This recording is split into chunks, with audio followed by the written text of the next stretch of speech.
Sí, bro.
Jesus. Now that statue was gifted to us back in 1968 for our World's Fair from Portugal.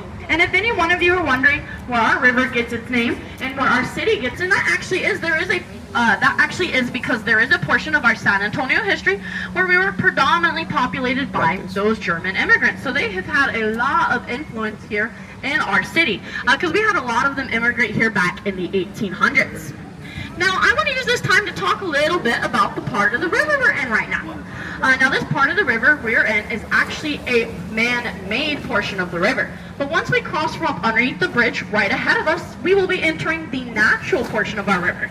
Now, why did we build a man-made part of the river? Well, back in 1968, we had a World's Fair here. And this World's Fair was a very big, important deal for us here in San Antonio. It was going to bring down thousands upon thousands of tourists to our area. And we wanted a quick, convenient, and easy way to connect the World's Fair grounds, which was being held further up the direction where I picked you up at, to our main Riverwalk Bend, which is right ahead of us where all of the shops and restaurants are located. Now this part of the river, don't worry, it is still very shallow. It's just about as shallow as the rest of the river, up to about 5 feet deep, and it is linked for that World's Fair. So we put up an ad asking could anyone potentially build a 500-room hotel in just 9 months and have it completely ready and opened in time to use it for the World's Fair. Because we did not want that hotel unless we could use it for that World's Fair. Now, what you could think of you would need in your hotel room, they had already pre-put inside these rooms before they drove them over here on flatbed trucks. And from those trucks, they lifted them up with giant. It is going to be now known as our La Vita Historic Art Village, and it does have all different types of galleries, restaurants, and shops. Now, right ahead of us to my right-hand side, we're going to see an outdoor stage right here. The seats to that stage are on the left-hand side. It's roughly about 800 people. The Arneson River Theater. Built back in 1941, named after Arneson, who was the WPA's work administrator. The WPA is actually who helped build our Riverwalk. Now, behind the stage, but this bridge right here was built back in 1890, And this bridge actually comes all the way from Berlin. Berlin, Connecticut. Yeah. But these bridges are still very unique. There's only 10 of them like this here in our nation, 3 of which reside right here in San Antonio. What makes them so unique? They're called a truss bridge. Held together completely by bolts and rivets, there is no welds. Now it also sits upon a little island, and that island is known as Marriage Island. And that's because nearly 200 to 300 marriages a year take place there on that tiny island because it is naturally in the shape of a heart. I actually saw 3 marriages take place on that tiny island last week. This is actually my first day working this week, but I have seen a, sorry, there was a spider. And his Rough Riders frequently used that portion of our river to cross through back in the 1890s. Now I do want y'all to look over here to my left-hand side. We're gonna see this tall tower. Now at the top of this tower, there are going to be gargoyles. Now, if any one of you on board, if you've ever seen the movie Ghostbusters, this building right over here to my left-hand side is not from that movie. No, it is not.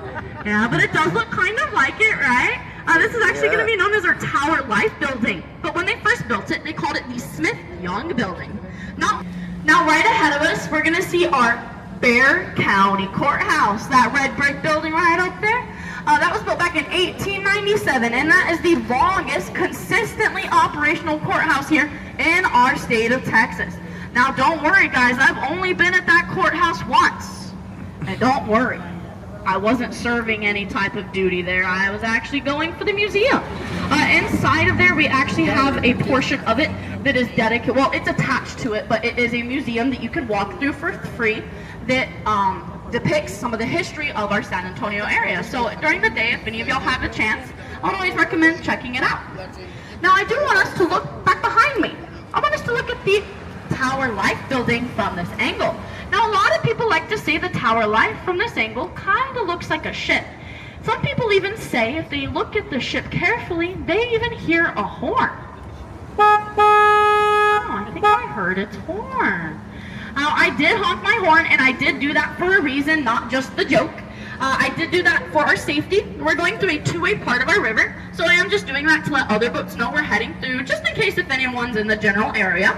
But this arch demolition of that building, and while they did lose the battle for the market house, those individuals did go on to save a lot of our other very important historical buildings in our area. And that is when a man by the name of Robert H. Hugman, our father and our architect of the river, he graduated at Texas University and he came down here with a plan.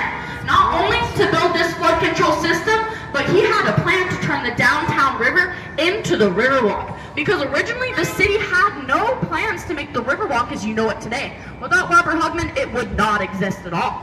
And they finished it up by 1941 after about a decade of delays due to the Great Depression. People commonly know that bridge right there as Salinas Bridge.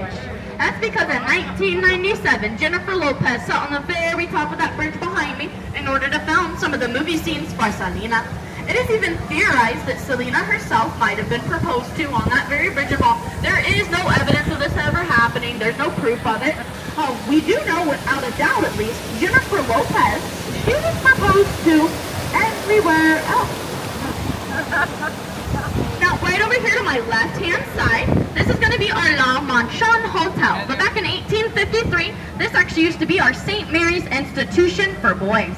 They had opened up with just about 100 students back in the day, but eventually, over the years, as the school site, back in 1941, when they completed the construction of our Riverwalk, Robert Hugman put his office right over here to my right-hand side. That architect of our river, you can see his name, Robert Hugman, AA Architect. There's even a statue of Robert's head right over here on the right as well. Now, the reason for Robert putting his office right here on river level is what better way to convince the people to bring their businesses back down here than just put your office there yourself. That's exactly what he did. And luckily for us, it set a good example. And by 1946, the first restaurant here on the river to offer riverside dining opened its doors. Right over here to my right-hand side, known as Casa Rio, opened up. Now back then, they actually were the individuals who used to own the gondola boats that would take you right around on the river. So not only were you getting a boat tour, not only were you getting fed by them, but you were also getting a boat tour from them as well. And to this very day, this is actually still a family-owned and operated establishment. We are re-entering the man-made portion of our river. While we do so, I do want to talk about a common question that gets asked here on the river all the time. And this question is, how many people a day on average fall into our San Antonio River? Now it is estimated that roughly about 2 to 3 people a day on average fall into this river. And while in my 3 years of working in the main downtown area, I've actually never seen anyone accidentally fall in myself. I've seen more than my fair share of people purposefully jumping in this river after their phones. But I've heard plenty of stories. To watch this happen for yourselves, you can look it up on YouTube. So we built a boat and model after that. Now speaking of these boats being built, if any one of you were wondering, these boats are all electric powered. We actually plug them in the middle of the night with a giant power cord, and we plug them in like you would a giant phone. There is no gas involved with our boats whatsoever. It's all electric. Now I'm sure you notice all around us, this is actually going to be a mall. This is our River Center Mall. Built back in 1988. This mall right here holds roughly about 100 different realtors inside of it. Most notably, people know our mall for our Legoland, our Sea Life, and a big IMAX movie theater on the second floor level. Now, I do want y'all to use this time. I want you to look around you. I want to make sure that everything y'all brought on board, y'all still have with you. I want to make sure you have your cell phones, your wallets, your purses, your spouses, your children, all that good stuff y'all brought on board with you. I just want to make sure y'all take it off with you. I do want you to also remain seated just for your safety. I will let you know when it is safe for y'all to stand back up and exit the boat. We just don't want y'all standing before I dock it and then causing the boat to rock. So just for our safety, we're going to remain seated. And then last but not least, everyone, if any of y'all did enjoy my tour here today, it is going to be allowed, accepted, and appreciative to tip your boat captain if you think we have.